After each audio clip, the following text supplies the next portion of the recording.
রংপুরবাসীর কাছে আমার একটাই চাওয়া এবং একটাই পাওয়া, আপনারা এতদিন আমাদেরকে দেখেছেন, আমরা যতদিন ছিলাম এখানে ততদিন যেখানে মানুষের শান্তিতে ছিল, আপনারা শান্তিতে ছিলেন না?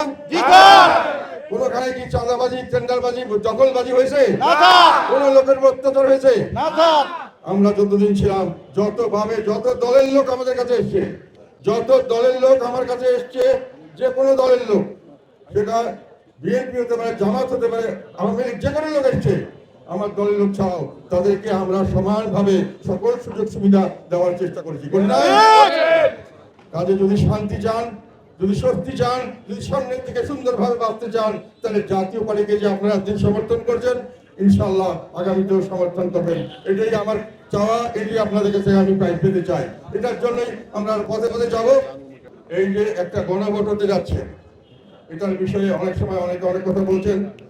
কালকে একজন অ্যাডভাইজার উনি অ্যাকচুয়ালি কমেন্ট করেছেন, যারা এটাতে না বলবে তারা হলো স্বৈরাচারের দোষর।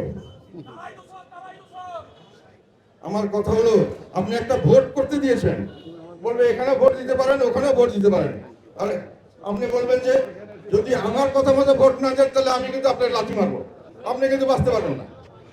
তাহলে এইটা কি সঠিক ভোট হলো? এটা কি নিরপেক্ষ ভোট হলো? যারা বলে চায় যে যারা আপনারা হ্যাঁ ভোটে দিবেন না, তারা হলেন স্বৈরাচারের দোষর। তাহলে আমি বলবো, যারা ভোট দিতে বলছেন দেওয়ার জন্য, তারা হলো নাৎসিবাদের দোষর। কেন বলছি? এটা বলছি, এই সরকার এখন পর্যন্ত সংবিধান রক্ষণ করবেন বলে শপথ নিয়েছেন, এবং সংবিধানে যে এখন যে নির্বাচনে পরে যে সরকার হবে, সেই সরকার পার্লামেন্টের মাধ্যমে সমস্ত সংস্কার বাস্তবায়ন করবে। এটা হলো সংবিধানের নিয়ম।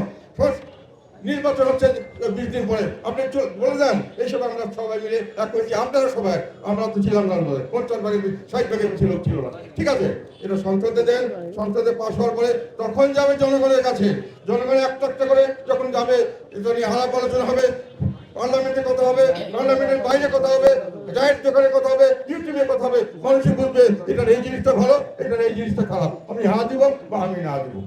আমরা এখন কেন আগের থেকে তারা হ্যাঁ না বলছেন, যেখানে মানুষকে আপনি সম্পূর্ণ জিনিসটা বুঝিয়ে দিচ্ছেন না? এবং আপনি এই কাজটি যেহেতু সংবিধান সম্মত নয়, এই গণভোট, এই জন্য আমি মনে করি বেআইনি, এটা অবৈধ, এবং এখানে ওনারা যে সরকারি কর্মকর্তাদের নিয়োগ করছেন সেটা বেআইনি। টানা তৃতীয়বার অর্জন করেছে দেশের সেরা সুপার ব্র্যান্ড স্বীকৃতি বসুন্ধরা টিস্যু।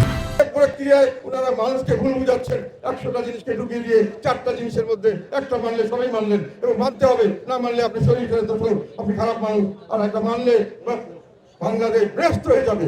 এই কথাটি সম্পূর্ণ একটা ধাপ্পাবাজি, এবং আমি মনে করি এই ধাপ্পাবাজির কারণে এবং যে প্রক্রিয়া আমরা করছে এই সব কারণে এই সংসদের এই যে গণভোট করা হচ্ছে, এটাকে আমরা না ভোট দেব, এবং এটাকে যে প্রক্রিয়া করা সরকার যেভাবে এখানে ইনভেস্ট করছেন, নিজেদের প্রভাব বিস্তার করছেন, জোর করে দখল করার চেষ্টা করছেন, মানুষকে ধমকি দিচ্ছেন, সরকারি কর্মকর্তাদের ব্যবহার করছেন, টাকা পয়সা ব্যবহার করছেন, এই ভোটে আমরা মেনে নিতে পারবো না। আমরা বিশ্বাস করি এখানে কারচুপির মাধ্যমে হ্যাঁ ভোটকে জয়যুক্ত করে বর্তমান সরকার একটি প্যারালাল গভর্নমেন্ট চালু করবেন। এই সরকারটাকে আমি কালকে বলেছিলাম এটা হলো বিপ্লবী সরকার। বিপ্লবী সরকার বলার দরকার নাই, তারা বিপ্লবী গ্রহণ করবেন, তাদের ইচ্ছা মতো দেশ পরিচালনা করবেন, সংসদকে তারা বাধ্য করবেন তাদের কথা শোনার জন্য। এই জন্যই হারা ভোট করছেন, এটা সাধারণ জনগণ জান না। এই জন্যই আপনাদেরকে আমি এটা বোঝানোর চেষ্টা করছি যে সবসময় কেন না ভোট দেবেন। জনগণকে যে বিভিন্নভাবে ভয় পিঠার আশ্রয় নিয়ে তাদেরকে যে বলা হচ্ছে হ্যাঁ ভোট দেওয়ার জন্য, এটার থেকে আপনারা সংযত হয়ে যান, সাবধান হয়ে যান। দেশকে ধ্বংস করবে তারা। একসঙ্গে পার্লামেন্ট নির্বাচন, আবার একসঙ্গে একটা প্যারালাল গভর্নমেন্ট, সামনের দিকে দেশে একটা বড় অরাজকতা সৃষ্টি হওয়ার সম্ভাবনা আছে। এবং সেই কারণেই আমি মনে করি বাংলাদেশের বর্তমান পরিস্থিতি, রাজনৈতিক পরিস্থিতি অত্যন্ত অস্থির। তার কারণে বাংলাদেশের সামাজিক পরিস্থিতি অস্থির, সেই কারণে অর্থনৈতিক পরিস্থিতি অত্যন্ত নাজুক। যে কোনো সময় দুর্ভিক্ষ হতে পারে, যে কোনো সময় বড় ধরনের একটি সংঘাত সৃষ্টি হতে পারে, গৃহযুদ্ধ হতে পারে। আমাদেরকে এগুলো থেকে দূরে থাকতে হলে সকলে মিলে মিলে ঐক্যবদ্ধভাবে একটা ছাতার তলায় এসে কাজ করতে হবে। দলকে দেশকে ভাগ করবেন, এক ভাগ থেকে আরেক ভাগকে ধ্বংস করবেন, এভাবে করলে দেশ ধ্বংসের পথে এগিয়ে যাবে।